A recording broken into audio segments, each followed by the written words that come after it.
Hey everyone, welcome back to another video. Today we'll be dealing with part 2 of trial at sessions court. तो मुझे याद है, I think हमने 252 section तक किया था दिस वन, जो कि है conviction on plea of guilt. We have done it. अब हम चालू करते हैं 253 पे. तो देखो, जो लास्ट हमारा हुआ ना, वो अक्यूज़ को पूछा जाता है कि तूने गलती की है तो हमको बता दे. If you have committed the crime just accept it. ठीक है. तो अगर वो प्लीड गिल्टी करता है तो तभी के तभी उसे कन्विक्ट कर देते हैं और उसका सेंटेंस जो है वो दे देता है जज. ठीक है. सेंटेंस मतलब कि उसको कितनी सज़ा सुनाई जाती है उसको सेंटेंस बोलते हैं. अगर वो प्लीड गिल्टी नहीं करता है कि नॉट गिल्टी, तो क्या होगा?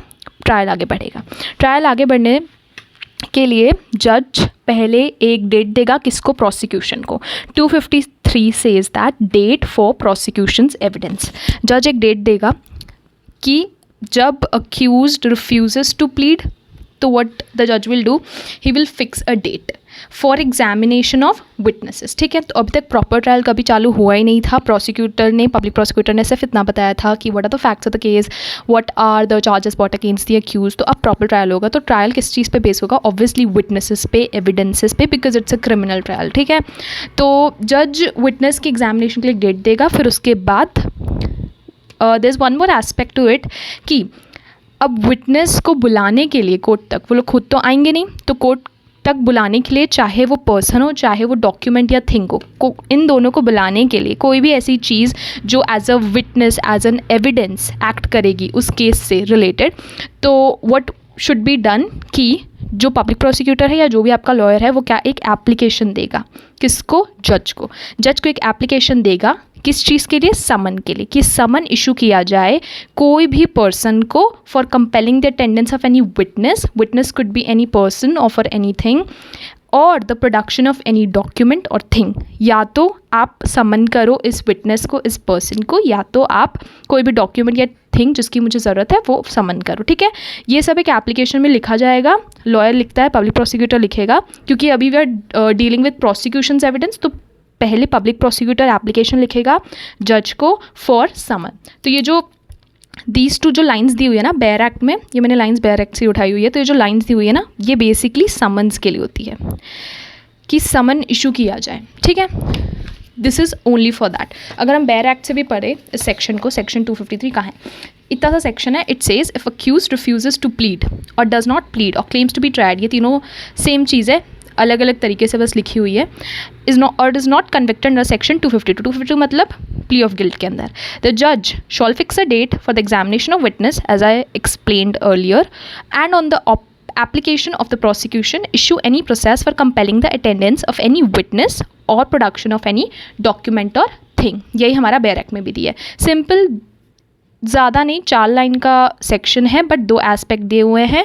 तो keep that in your mind. Let's proceed with section 254.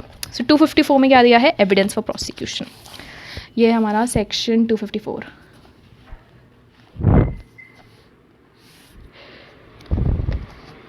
Okay. Evidence for prosecution. On date fixed, judge shall take all the evidence produced by the prosecution, provided that evidence of witness may be recorded by audio, video, electronic means. पिछले section में उसने एक fix date की थी.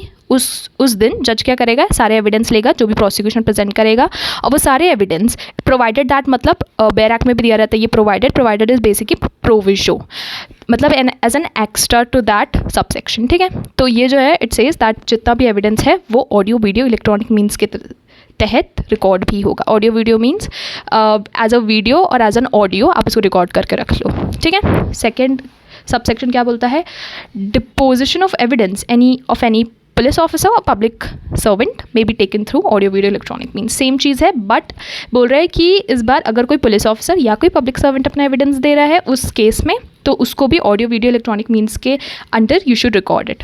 Third बोल रहा है जज may in his discretion. In discretion means according to his please और अकॉर्डिंग टू हिज विल क्या कर सकता है? Cross examination of any witness और recall any witness for further examination.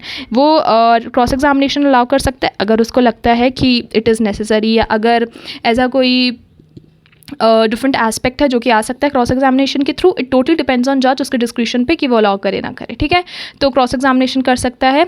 दूसरा, वो कोई भी विटनेस को दोबारा भी बुला सकता है एग्जामिनेशन के लिए. ठीक है, so these two are under the जज descriptions. Then we have next है acquittal. Okay, so we dealt with discharge I think in previous section.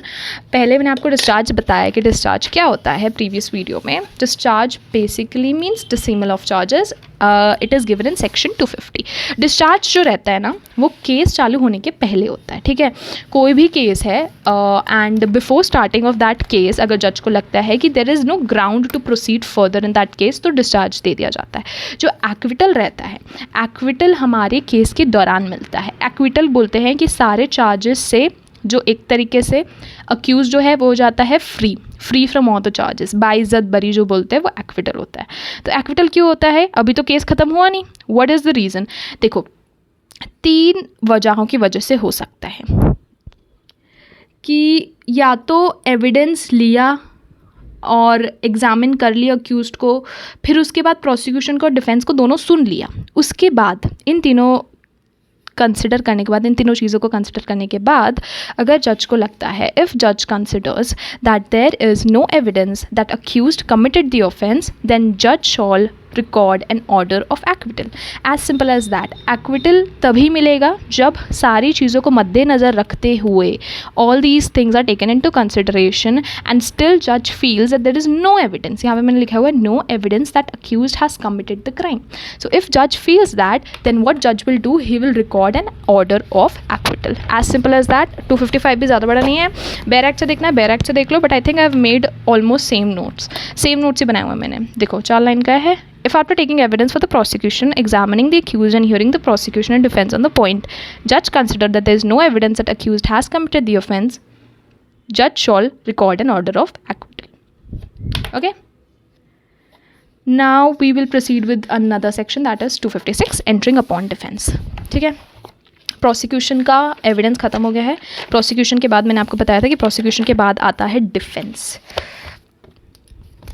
Now entering upon defense is section 256. This section 256 is entering upon defense, where acquittal is not done under section 255. मतलब previous जो हमने पढ़ा, accused is called upon to defend himself and support with evidence. फिर बुलाया जाएगा accused को कि तुम आओ और तुम्हारा क्या डिफेंस है वो प्रेजेंट करो.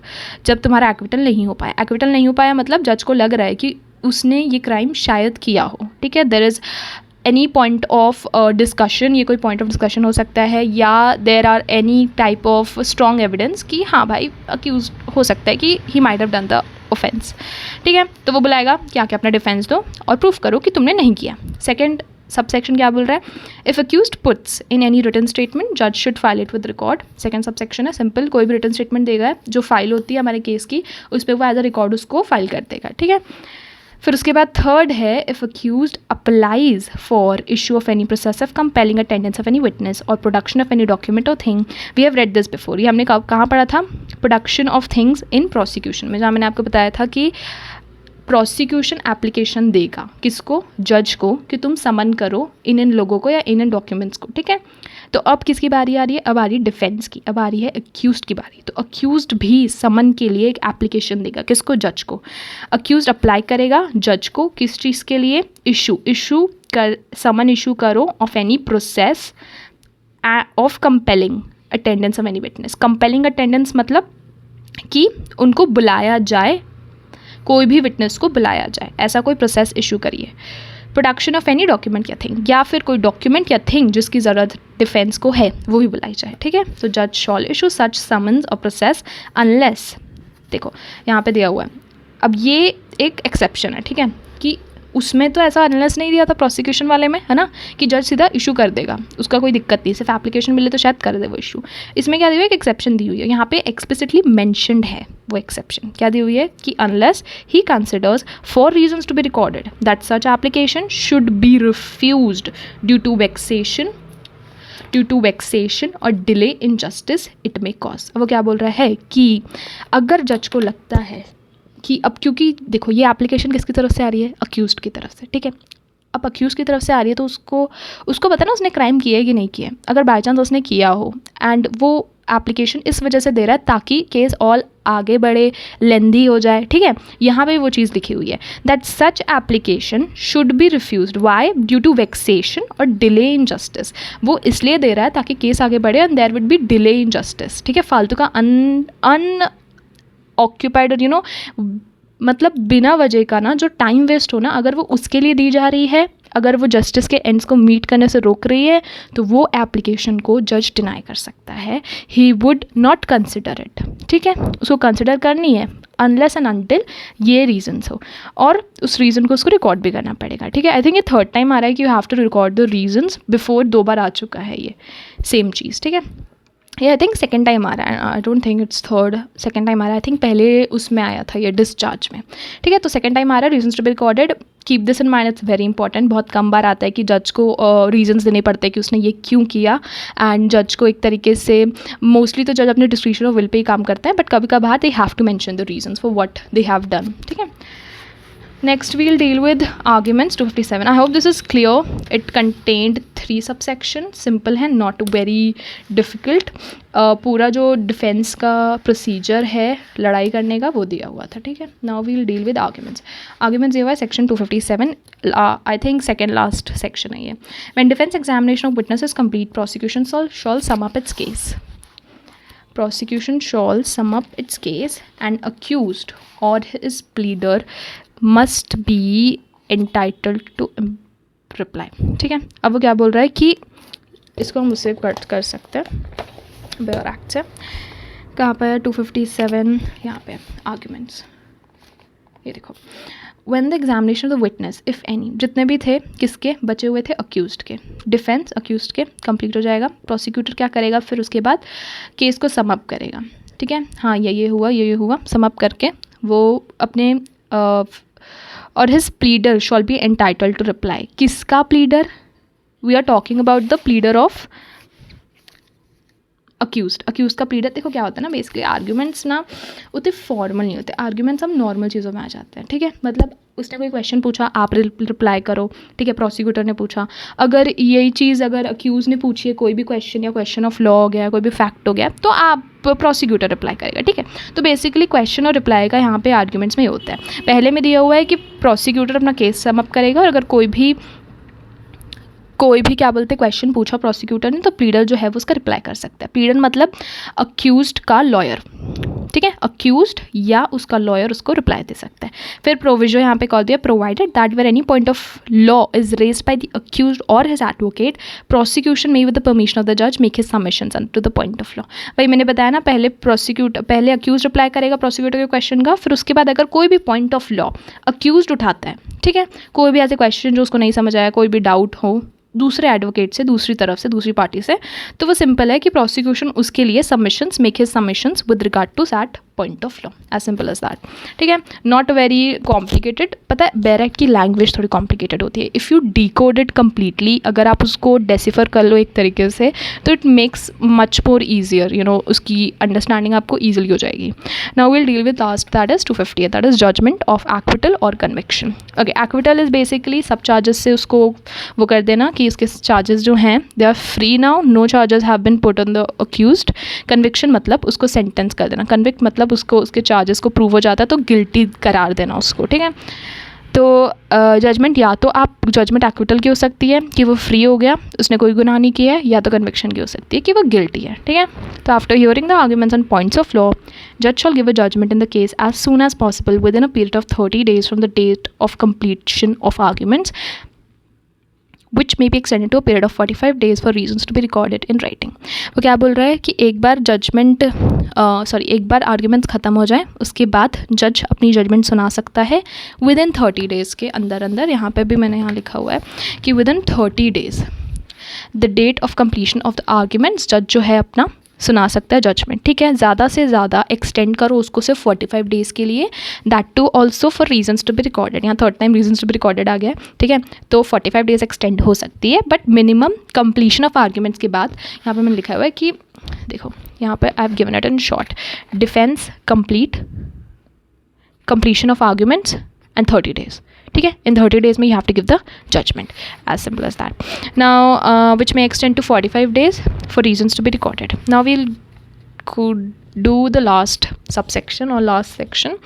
2 subsection क्या बोल, if accused is convicted, judge shall, unless he proceeds according to section 401, hear the accused on question of sentence and then pass the sentence on him.